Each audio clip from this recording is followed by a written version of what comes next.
Hello guys, welcome to our channel. இன்றைக்கி என்ன video அப்படின்னா மோர் குழம்பு வீடியோ தான் நம்ம பார்க்க போகிறோம். எப்படி செய்யறதுன்னு பார்த்துடலாம் வாங்க. அதுக்கு முன்னாடி யார் யாருக்கெல்லாம் மோர் குழம்பு பிடிக்குமோ லைக் பண்ணிக்கோங்க. இப்போது நம்ம வீட்டிலையே தயிர் துவைச்சி வச்சுருக்கோம். தயிர் ஒரு கிண்ணம் தயிர் எடுத்து வச்சுருக்கேன்.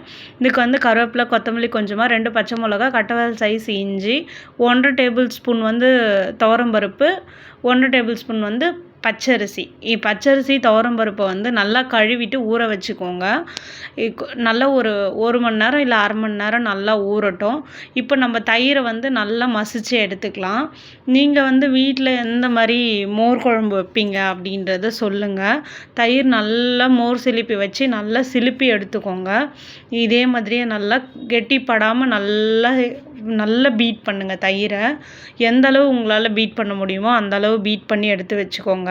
அவ்வளோதான். இந்த பதத்துக்கு வந்ததுக்கப்புறம் நம்ம தயிரில் கொஞ்சமாக தண்ணி ஆட் பண்ணி எடுத்து வச்சுக்கலாம். ரொம்ப கெட்டியாக இருக்கிறதுனால கொஞ்சம் குழம்புக்கு தேவையான அளவுக்கு நம்ம தண்ணி ஊற்றி வச்சுக்கலாம். அவ்வளோதான். நாங்கள் எங்களுக்கு தேவையானது ஊற்றுறோம். நீங்கள் பார்த்துட்டு குழம்பு உங்களுக்கு தேவையான அளவுக்கு நீங்கள் தண்ணி இதில் ஊற்றிக்கோங்க. ஏன்னா நம்ம இன்னும் கொஞ்சமும் நம்ம தாளிப்புலையும் ஊற்றுவோம். அதுக்கு பார்த்துட்டு நீங்கள் இதில் தேவையான அளவு மட்டும் ஊற்றிக்கோங்க. இப்போ எப்படின்றத பார்த்துடலாம் வாங்க. ஒரு ஸ்டவ் ஆன் பண்ணி கடாய் வச்சுட்டு கடாயில் ஒரு 1.5 டேபிள் ஸ்பூன் எண்ணெய் ஊற்றியிருக்கேன். அவ்வளோதான். எண்ணெய் காஞ்சதுக்கப்புறமா நம்ம கட் பண்ணி 2 பச்சை மிளகா வச்சுருந்தது, இஞ்சி கொஞ்சம் கட் பண்ணி கட்டவல் சைஸ் இஞ்சி வச்சுருந்தோம் இல்லையா, தோல் சீவிட்டு, அப்புறம் கொஞ்சம் கருவேப்பிலை, கொஞ்சமாக கொத்தமல்லி, இது எல்லாத்தையும் நல்லா போட்டு சும்மா ஒரு வதங்கினதுக்கப்புறம் நம்ம ஊற வச்சுருந்த பச்சரிசியும் துவரம்பருப்பையும் இதில் போட்டுக்கலாம். அதுக்கப்புறம் இஞ்சி இதெல்லாம் வதக்கணும் இல்லையா, அதையும் இதில் போட்டுட்டு நல்லா அடிச்சுக்கோங்க. நல்லா இது தண்ணி ஊற்றி நல்லா மை மாதிரி பேஸ்ட் மாதிரி நல்லா அரைச்சி எடுத்துக்கோங்க. எந்த அளவு மசிய வைக்க முடியுமோ அந்த அளவு நல்லா மசிய வச்சு அரைச்சிக்கோங்க. நல்லா அரைச்சி எடுத்துக்கோங்க. நீங்கள் எந்த மாதிரிலாம் மோர் குழம்பு வச்சுருக்கீங்க அப்படின்றத சொல்லுங்கள். இப்போ நம்ம இந்த அரைச்ச விழுதை நல்லா வடிகட்டிக்கலாம். பேஸ்ட்டாக இருக்கும் இல்லையா, அதில் தண்ணி ஊற்றிட்டு இதே மாதிரியே வடிகட்டிக்கோங்க. இந்த பால்லாம் நல்லா இறங்குனதுக்கப்புறம் அவ்வளோதான். இதை தாளிச்சிடலாம். எப்படி தாளிக்குதுன்னு பார்த்துடலாம். ஸ்டவ் ஆன் பண்ணி ஒரு கடாய் வச்சுக்கோங்க. கடாயில் 1 டேபிள் ஸ்பூன் எண்ணெய், கொஞ்சமாக கடுகு, கொஞ்சமாக சீரகத்துக்கு அப்புறம் நம்ம அரைச்சி வச்ச பேஸ்ட்டை போட்டு நல்லா ஒரு மிக்ஸ் கொடுத்துருங்க. இதுக்கப்புறம் குழம்பு கொஞ்சம் கலர் வேணும், அதனால நம்ம மஞ்சத்தூள் சேர்த்துக்கலாம், கொஞ்சமாக பெருங்காயத்தூள் சேர்த்துக்கலாம்.